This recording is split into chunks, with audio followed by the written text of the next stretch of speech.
Hey everybody, this is day 92 of the Chronological Bible Reading Plan. I'll be reading Judges chapters 8 and 9. Then the men of Ephraim said to him, "What is this thing you have done to us, not calling us when you went to fight against Midian?" And they contended with him vigorously. But he said to them, "What have I done now in comparison with you? Is not the gleaning of the grapes of Ephraim better than the vintage of Abiezer? God has given the leaders of Midian, Oreb and Zeb, into your hands. And what was I able to do in comparison with you?" Then their anger toward him subsided when he said that. Then Gideon and the 300 men who were with him came to the Jordan and crossed over, weary yet pursuing. And he said to the men of Succoth, "Please give loaves of bread to the people who are following me, for they are weary, and I am pursuing Zebah and Zalmunna, the kings of Midian."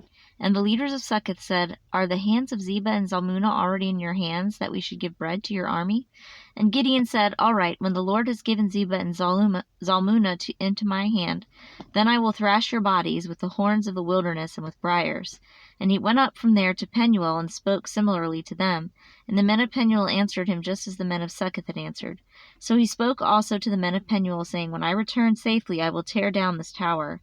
Now Zebah and Zalmunna were in Karkor, and their armies with them, about 15,000 men, all who were left of the entire army of the sons of the east, for the fallen were 120,000 swordsmen.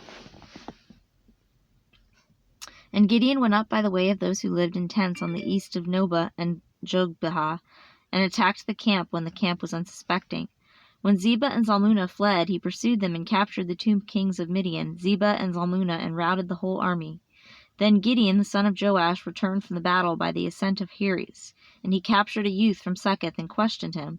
Then the youth wrote down for him the princes of Succoth and its elders, 77 men. And he came to the men of Succoth and said, "Behold, Zebah and Zalmunna, concerning whom you taunted me, saying, Are the hands of Zebah and Zalmunna already in your hand, that we should give bread to your men who are weary?" And he took the elders of the city, and thorns of the wilderness, and briars, and he disciplined the men of Succoth with them. And he tore down the tower of Penuel, and killed the men of the city. Then he said to Zebah and Zalmunna, "What kind of men were they whom you killed at Tabor?" And they said, "They were like you, each one resembling the son of a king." And he said, "They were my brothers, the sons of my mother. As the Lord lives, if only you had let them live, I would not kill you." So he said to Jether, his firstborn, "Rise, kill them." But the youth did not draw his sword, for he was afraid, because he was still a youth. Then Zebah and Zalmunna said, "Rise up yourself and fall on us, for as the man, so is his strength." So Gideon arose and killed Zebah and Zalmunna, and took the crescent ornaments which were on their camels' necks. Then the men of Israel said to Gideon, "Rule over us, both you and your son, also your son's son, for you have delivered us from the hand of Midian." But Gideon said to them, "I will not rule over you, nor shall my son rule over you. The Lord shall rule over you." Yet Gideon said to them, "I would request of you that each of you give me an earring from his spoil." For they had gold earrings, because they were Ishmaelites. And they said, "We will surely give them." So they spread out a garment, and every one of them threw an earring there from his spoil. And the weight of the gold earrings that he requested was 1,700 shekels of gold, besides the crescent ornaments and the pendants and the purple robes which were on the kings of Midian,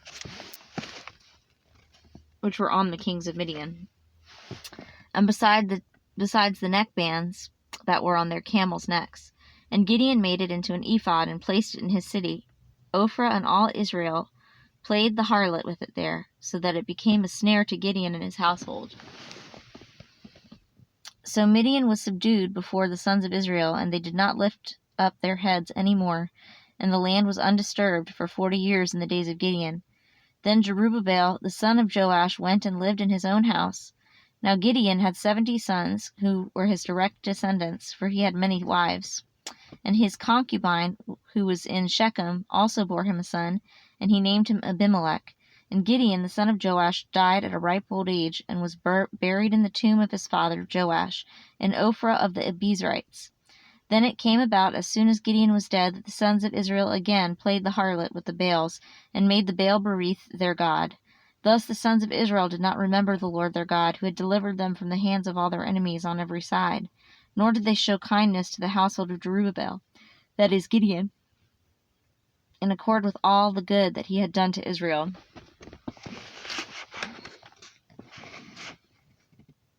And Abimelech the son of Jerubbaal went to Shechem to his mother's relatives, and spoke to them and to the whole clan of the household of his mother's father, saying, Speak now in the hearing of all the leaders of Shechem, which is better for you, that 70 men, all the sons of Jerubbaal, rule over you, or that one man rule over you? Also, remember that I am your bone and your flesh. And his mother's relatives spoke all these words on his behalf in the hearing of all the leaders of Shechem. And they were inclined to follow Abimelech, for they said, He is our relative. And they gave him 70 pieces of silver from the house of Baal-berith, with which Abimelech hired worthless and reckless fellows, and they followed him. Then he went to his father's house at Ophrah, and killed his brothers, the sons of Jerubbaal, 70 men, on one stone. But Jotham, the youngest of Jerubbaal, was left, for he hid himself. And all the men of Shechem and all Beth Millo assembled together, and they went and made Abimelech king by the oak of the pillar which was in Shechem. Now when they told Jotham, he went and stood on the top of Mount Gerizim,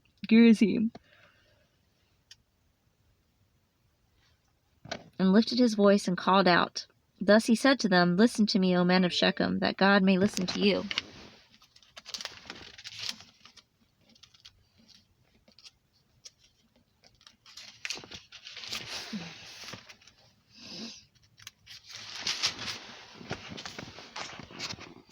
Once the trees went forth to anoint a king over them, and they said to the olive tree, Reign over us. But the olive tree said to them, Shall I leave my fatness with which God and men are honored, and go to wave over the trees? Then the tree said to the fig tree, You come reign over us. But the fig tree said to them, Shall I leave my sweetness and my good fruit, and go to wave over the trees? Then the tree said to the vine, You come reign over us. But the vine said to them, Shall I leave my new wine, which cheers God and men, and go to wave over the trees? Finally, all the trees said to the bramble, You come, reign over us. And the bramble said to the trees, If in truth you are anointing me as king over you, come and take refuge in my shade. But if not, may fire come out from the bramble and consume the cedars of Lebanon.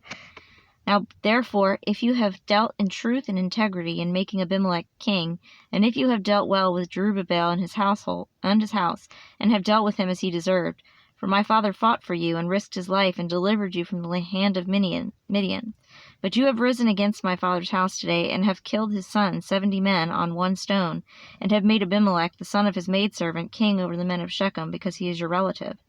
If then you have dealt in truth and integrity with Jerubbaal and his house this day, rejoice in Abimelech, and let him also rejoice in you. But if not, let fire come out from Abimelech, and consume the men of Shechem and Beth Millo, and let fire come out from the men of Shechem and from Beth Millo, and consume Abimelech. Then Jotham escaped and fled, and went to Beer, and remained there because of Abimelech his brother. Now Abimelech ruled over Israel 3 years. Then God sent an evil spirit between Abimelech and the men of Shechem, and the men of Shechem dealt treacherously with Abimelech, in order that the violence done to the 70 sons of Jerubbaal might come, and their blood might be laid on Abimelech their brother, who killed them, and on the men of Shechem, who strengthened his hands to kill his brothers. And the men of Shechem set men in ambush against him on the tops of the mountains, and they robbed all who might pass by them along the road. And it was told to Abimelech. Now Gaal, the son of Ebed, came with his relatives, and crossed over into Shechem, and the men of Shechem put their trust in him. And they went out into the field, and gathered the grapes of their vineyards, and trod them, and held a festival. And they went into the house of their God, and ate and drank, and cursed Abimelech. Then Gaal, the son of Ebed, said, Who is Abimelech, and who is Shechem, that we should serve him? Is he not the son of Jerubbaal, and is Zebul not his lieutenant? Serve the men of Hamor, the father of Shechem? But why should we serve him? Would therefore that this people were under my authority.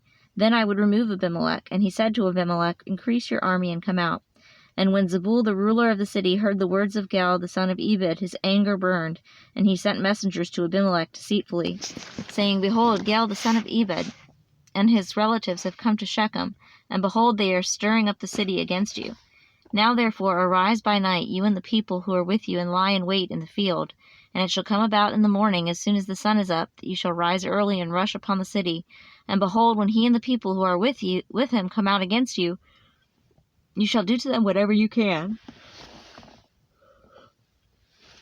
So Abimelech and all the people who were with him arose by night, and lay in wait against Shechem in 4 companies. Now Gaal the son of Ebed went out and stood in the entrance of the city gate. And Abimelech and the people who were with him arose from the ambush. And when Gaal saw the people, he said to Zebul, Look, people are coming down from the tops of the mountains. But Zebul said to him, You are seeing the shadow of the mountains as if they were men. And Gaal spoke again, and said, Behold, people are coming down from the highest part of the land, and one company comes by the way of the diviner's oak. Then Zebul said to him, Where is your boasting now with which you said, Who is Abimelech, that we should serve him? Is this not the people whom you despised? Go out now and fight with them. So Gaal went out before the leaders of Shechem and fought with Abimelech, and Abimelech chased him, and he fled before him, and many fell wounded up to the entrance of the gate. Then Abimelech remained at Arumah, but Zebul drove out Gaal and his relatives so that they could not remain in Shechem. Now it came about the next day that the people went out to the field, and it was told to Abimelech. So he took his people and divided them into 3 companies and lay in wait in the field. When he looked and saw the people coming out from the city, he rose against them and slew them. Then Abimelech and the company who was with him dashed forward and stood in the entrance of the city gate. The other 2 companies then dashed against all who were in the field and slew them. And Abimelech fought against the city all that day, and he captured the city and killed the people who were in it. Then he razed the city and sowed it with salt. When all the city leaders of the tower of Shechem heard of it, they entered the inner chamber of the temple of El-Berith. And it was told Abimelech that all the leaders of the tower of Shechem were gathered together. So Abimelech went up to Mount Zalmon, he and all the people who were with him. And Abimelech took an axe in his hand and cut down a branch from the trees and lifted it and laid it on his shoulder. Then he said to that people who were with him, What you have seen me do, hurry and do likewise. And all the people also cut down each one his branch, and followed Abimelech, and put them on the inner chamber, and set the inner chamber on fire over those inside, so that all the men of the tower of Shechem also died, about 1,000 men and women. Then Abimelech went to Thebez, and he camped against Thebez, and captured it. But there was a strong tower in the center of the city, and all the men and women with all the leaders of the city fled there and shut themselves in, and they went up on the roof of the tower. So Abimelech came to the tower and fought against it, and approached the entrance of the tower to burn it with fire. But a certain woman threw an upper millstone on Abimelech's head, crushing his skull. Then he called quickly to the young man, his armor-bearer, and said to him, Draw your sword and kill me, lest it be said of me, A woman slew him. So the young man pierced him through, and he died. And when the men of Israel saw that Abimelech was dead, each departed to his home. Thus God repaid the wickedness of Abimelech, which he had done to his father, in killing his 70 brothers. Also God returned all the wickedness of the men of Shechem on their heads, and the curse of Jotham the son of Jerubbaal came upon them.